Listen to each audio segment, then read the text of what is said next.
In this segment, we'll finish up our discussion of cache design before moving on to optimizing code for cache efficiency. Now, when the CPU reads or writes an address, as we saw in the prior lecture, it uses the middle 3 bits of the address to identify the home cache line at which the data for that address would be found if it were in cache. But if there is data in that cache line, how does it know whether the data is from the desired cache block group or some other cache block group? To resolve this, each cache line includes a tag comprising the top 5 address bits of the cache block currently occupying that cache line. If that tag matches the top 5 bits of the desired address, then the cache line has a cache block from the right cache group. Otherwise, the CPU loads the desired cache block into the cache line and evicts the current content and updates the tag, of course. So just to be sure you got that, in question 1 here, in the diagram I have expanded the cache with tags on the cache lines to show how this might look in practice.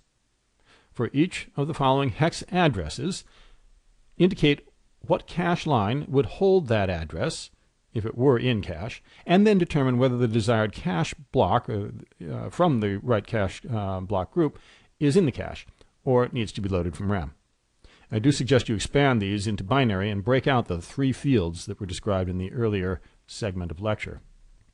And the hex values in question are OX104, OX3A5, and OX833.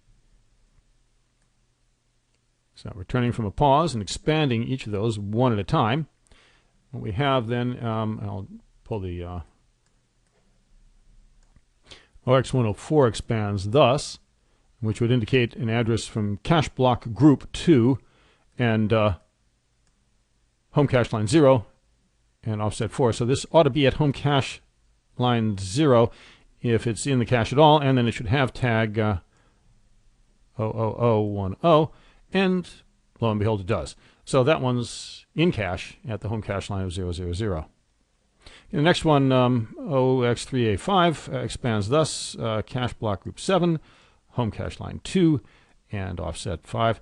So home cache line 2, that one currently has a tag of 11111, which indicates cache content from cache block 31. So the address we desire is not actually in cache and would need to be loaded. And then finally we come up with OX8333 or 33, and that looks like cache block group 16, home cache line 3, and offset 3. And see, home cache line 3, in fact, does have the right contents in it, the right tag. So this address is in cache. Now, what we've described thus far is called a direct mapped cache, and that's one in which each cache block has a fixed home cache line, and only one cache block can occupy a cache line at a time. Now, direct mapped cache is fast and relatively simple, but it has the significant limitation that a given home cache line can only accommodate a single cache block. If the CPU is working at the same time with 2 different cache block groups in memory, it will often deal with cache blocks having the same home cache line, and they'll repeatedly evict one another from the cache.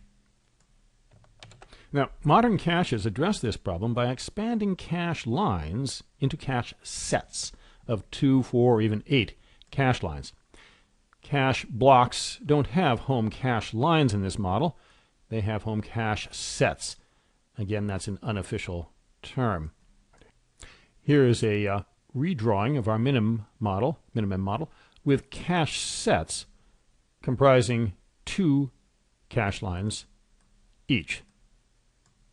A cache block can go into any of the cache lines in its home cache set, and each cache line within the cache set still has a tag, so when the CPU seeks a given cache block, it goes to the indicated cache set and seeks a cache line within the cache set that has the right tag. Each cache set is thus a small lookup table in its own right. Now, this design is called a set associative cache. The number of cache lines per cache set is called the cache's associativity. Here we have an associativity of 2, for instance.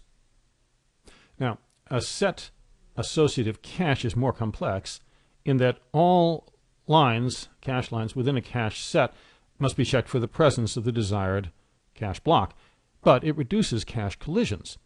If the CPU simultaneously works with two cache blocks having the same home cache set, that's no problem.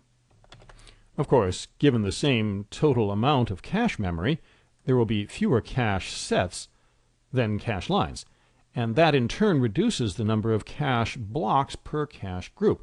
In our new model, with 4 cache sets of 2 cache lines each, every 4th cache block would have the same home cache set, where before every 8th cache block had the same home cache line. In question 2, how would going from an associativity of 1, that's the direct mapped model, to an associativity of 2 affect the division of bits from the answer 6 in the prior segment? This division here in particular. How would that get edited? Coming back from a pause, well, there would be just 2 bits identifying the cache set, and the tag would have to be therefore 1 bit larger and at 6 bits. In fact, the top bit of what would have been the cache line identifier becomes instead the last bit of the tag. Thus, now note that set associative cache also requires more complex rules regarding evicting existing cache blocks, in order to make room for a desired one. It's no longer a matter of kicking out the one cache block occupying the cache line in question. Instead, one of the perhaps as many as 8, if you had that associativity, 8 different cache blocks in the cache line must be chosen. A typical cache uses an LRU, least recently used strategy, evicting whichever cache block was least recently used. And here's question 3. What if we changed minimem to an associativity of 8? What type of cache would we then have? Consult vocabulary from earlier in this topic, prior lecture segment, in fact. Returning from a pause, in this case, the entire cache would be one big cache set, and any cache group, cache block, could go in any cache line in the cache, and we determine which cache blocks were present entirely by looking up their now 8-bit tags. In other words, we'd have a fully associative cache. So gradually increasing the cache associativity from 1 up to the number of cache lines in the entire cache moves us from a direct mapped cache to a fully associative one. How far along that spectrum you go is a matter of how much hardware expense you can afford for the tag-based lookup of cache lines in each cache set. A set associative cache is sort of a poor man's fully associative cache. Now, you now have a basic summary of cache architecture for a typical L1 top-level fastest cache. To translate the minimum model into a real cache and memory architecture, just do something like the following. And this is using common figures as of this writing. Increase the cache line size to 32 bytes. Increase the cache size to 64 kbytes. Increase memory size to 4 gigabytes, and make the associativity 8. Question 4, just to be sure you have the real picture, given the sizes just listed, how would a 32-bit address be divided into fields of bits in a real cache model? How big would a tag be? How many cache lines and cache sets would there be? How many bits of the address would be used to identify the cache set? How many cache blocks would compete for the same cache set? And what fraction of them could be in the cache set at the same time? Turning from a pause, well, with the figures given, the cache would have 2K 2048 cache lines, and they'd be in 256 cache sets of 8 cache lines each. The bottom 5 bits of the address would be offsets within a cache line. The next 8 bits would identify the cache set, and that leaves 32 less 8 less 5, 19 bits for the tag. So the address would be viewed as 19 tag bits, 8 cache set index bits, and then 5 offset bits within the cache line. The overall memory has 128 meg cache blocks, and every 256th one of them competes for the same cache set. So 512K cache blocks compete for each cache set. But 8 of them can be resident in that cache set at once, so up to 1 out of 64K cache blocks could be in the L1 cache at a time. Now, a few more side notes here. First, L2 cache. In case you thought one cache wasn't complex enough, modern processors generally have at least 2 levels of cache. The second level cache is termed L2 cache, and it uses memory hardware, usually still on chip with the CPU, that falls between L1 and RAM in both speed and cost. Being cheaper than L1, the L2 cache is larger, generally by a factor of 8 or 16. The good news is that the architecture we've described for L1 cache typically applies unchanged for L2 cache. L2 cache is made of cache lines, almost always the same size as the L1 cache lines. When a cache line is pulled into L1, it also gets copied into L2.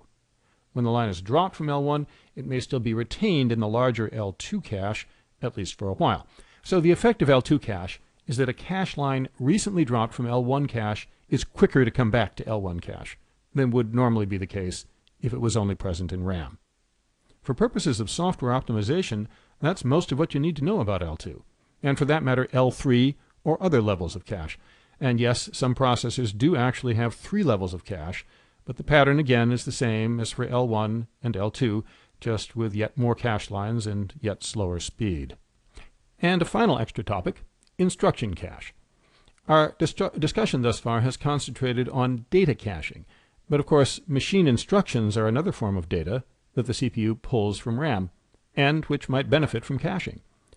CPUs generally have separate caches for data and instructions. Question 5. What particular patterns of code would benefit from instruction caching? Long blocks of non-branching code, for instance, or what? Coming back from a pause there, well, no, not long blocks of code, but loops certainly would, as would functions that are called repeatedly within a short time. In both cases, the same instructions will be executed repeatedly in a short time and will be worth holding in a faster instruction cache.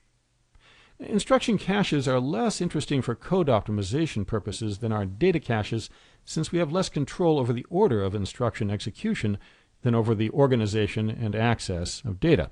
But it is worth remembering that breaking a loop into smaller subloops, or reorganizing function calls to group calls of the same function where possible, may both be useful in some cases.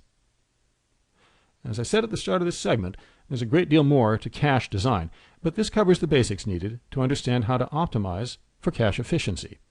In the next topic, we'll look at strategies for optimizing cache utilization in software.